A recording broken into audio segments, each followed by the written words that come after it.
Did you kill Meredith Kircher? No. Were you there that night? No. Do you know anything you have not told police that you have not said in this book? Do you know anything? No. I got nightmares in my head, I fear thoughts build up until I can't hear. That my mind fills up into a creature, and it haunts me somewhere much deeper. I got nightmares in my head, I fear the thoughts build up until I can't hear.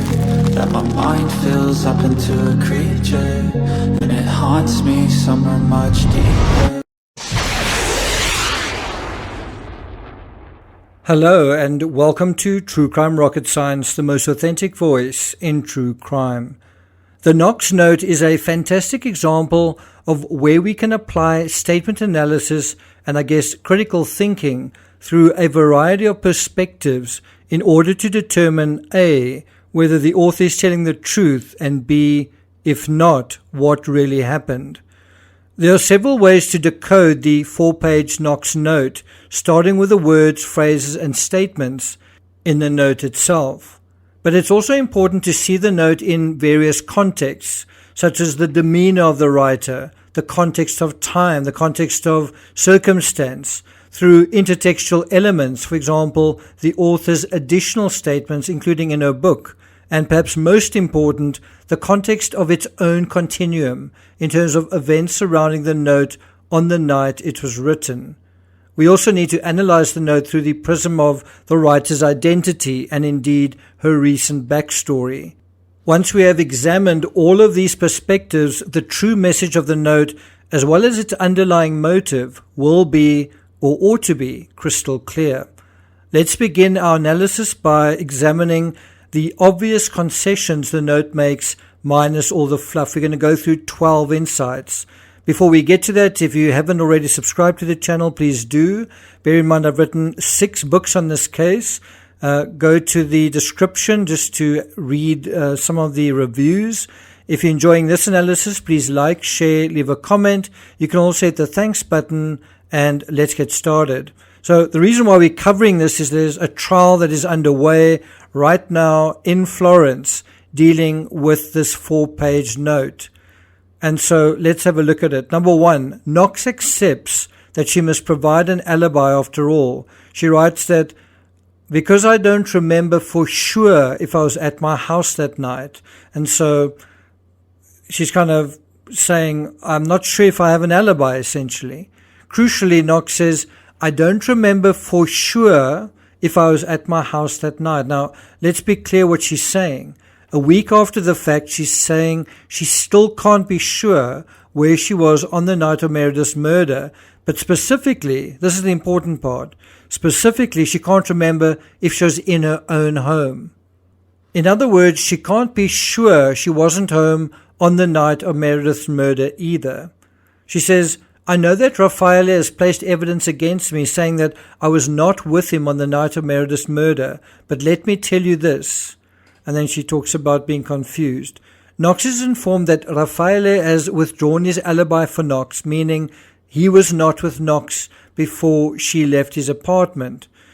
In her statement, she accepts not only that she left his apartment, but that she was at home, at her home, and what's more, Meredith and another individual were there with her. Of all the places Knox could be when she's not with Rafael and not in his apartment, she places herself at the crime scene and at the very moment the crime was committed.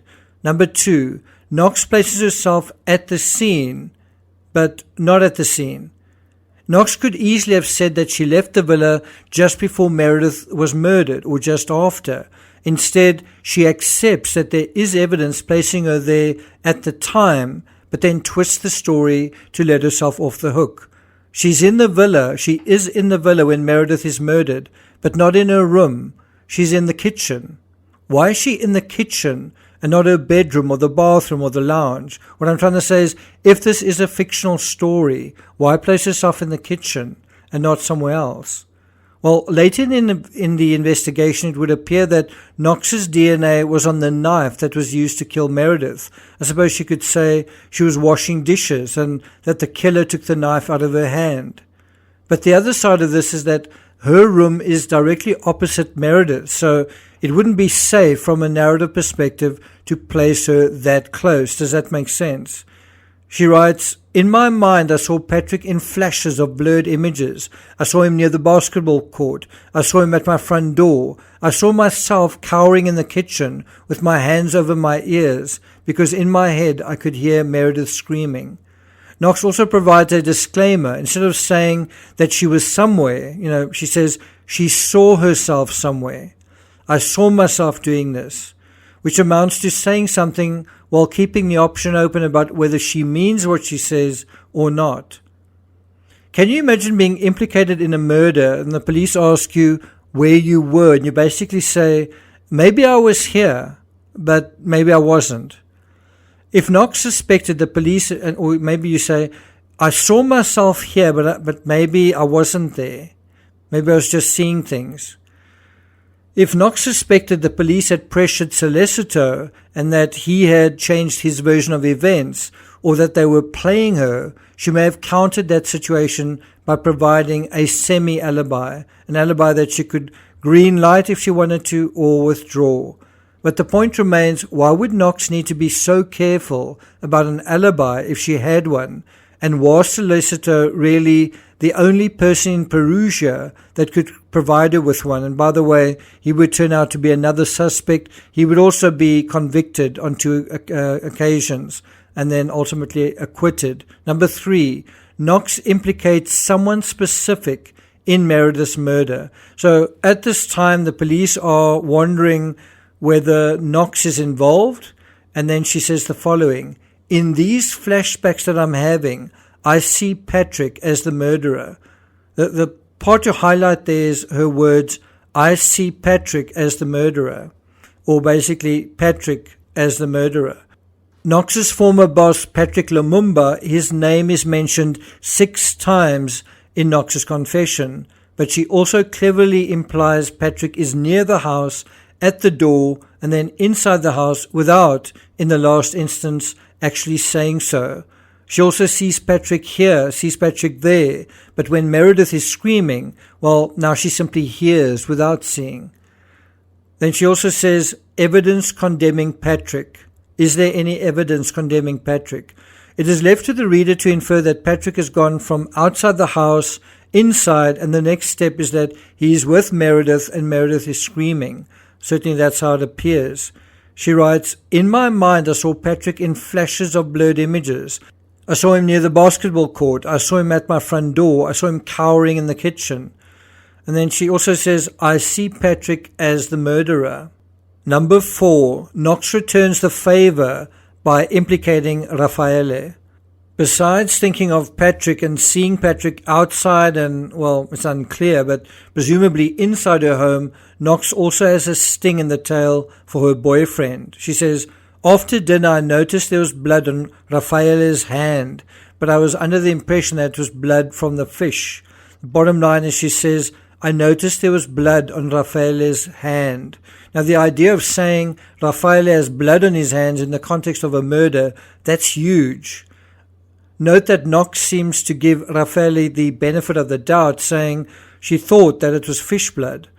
This was a similar explanation the McCanns gave when blood was discovered in the storage compartment of their rental vehicle. Yes, there's blood, but it's not human. It's also a smart move from Knox's side not to see Patrick inside the house, because guess what? Ultimately, an investigation would find no evidence. No evidence was ever found of Patrick, and presumably Knox knew that. Patrick was married and he had never been to the villa, but another black man had. Number 5, Knox describes a cleanup operation. There are several instances or references to cleaning in her confession.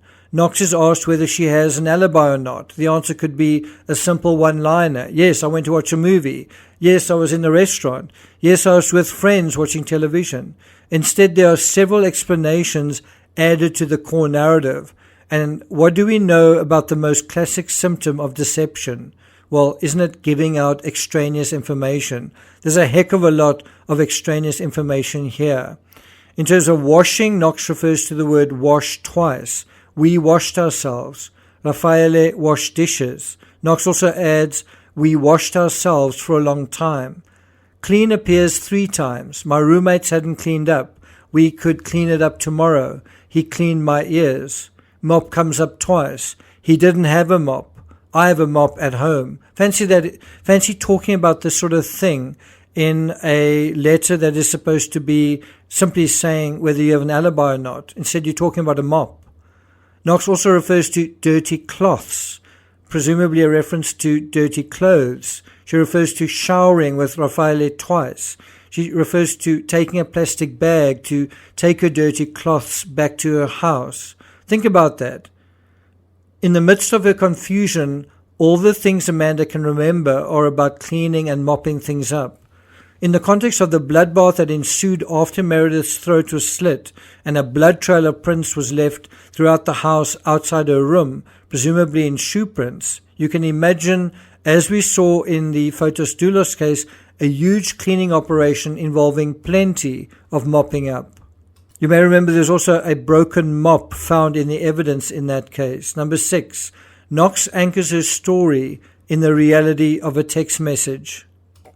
As we saw in the Chris Watts case, where the idea that Shanann did something didn't actually come from Watts himself, not originally, we see the same thing here. The police had looked at Knox's phone and read her final text to Patrick. Because they were emphasizing this aspect, it raised the possibility that Patrick was involved. If they were starting to suspect Patrick, just as the cops in Colorado seemed to be suspecting Shanann, why not just tell them what they wanted to hear? And so Amanda says that message read, "See you later, have a good evening." And this for me does not mean that I wanted to meet him immediately, in particular because I said good evening. And so Knox basically entertains the theory and kind of breathes life into it, as well as the idea the cops have already suggested to her, saying essentially that she did see Patrick later. In effect, isn't she pretending that she had an arrangement to see her boss later at her house, perhaps suggesting that Patrick liked Meredith and wanted to meet her, both of which were true, except it was actually in a work sense, not a romantic sense. We must also note that a black man did visit the house that night. How did Knox know this if she wasn't there? Another black man had visited the house previously, a man who liked Amanda, and some have assumed his feelings were reciprocated because Knox said at one point that she'd met a gorgeous black man. I'm not going to take it further than that. We've got 6 more insights to share, but I first want to get your response, your views on these first 6 insights. So let me know what you think about them in the comments. Thank you for listening, and I'll see you guys next time.